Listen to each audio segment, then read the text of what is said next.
Ассалому алайкум бародарҷоно. Дар рӯзҳои охир шабакаҳои иҷтимоида яъне хабарҳои бардуруғ баромада истодааст, ки гӯё Agriculture, яъне ки як аз компанияҳое ки шаҳрвандони Тоҷикистонро барои кори мавсимии кишоварзӣ ба Англия пешвақт меовард ва айни ҳол анкетааш барои шаҳрвандони Тоҷикистон бастааст, гӯё филиали худашро дар Тоҷикистон кушодааст.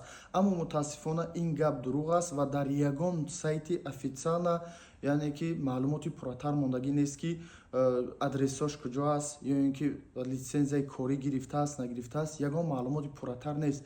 Аммо бисёри шаҳрвандони мо бар фиреби мошоникҳо ё қаллобҳое ки дар интернет бисёр шудаанд бовар карда ва тамоми мулки худашонро ва моли худашонро яъне ки дар фиреб аз даст медиҳанд. хоҳиш ва илтимос эҳтиёткорона бошед, то дар фиреби қаллобҳо нағалтед.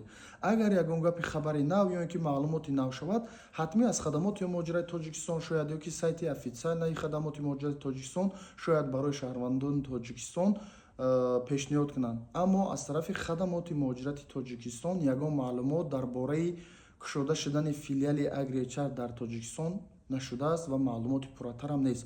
Шояд дар оянда кушода шавад ва аз тарафи хадамоти муҳоҷирати Тоҷикистонам пешниҳод кунанд, аммо айни ҳол ягон хабари нав нест.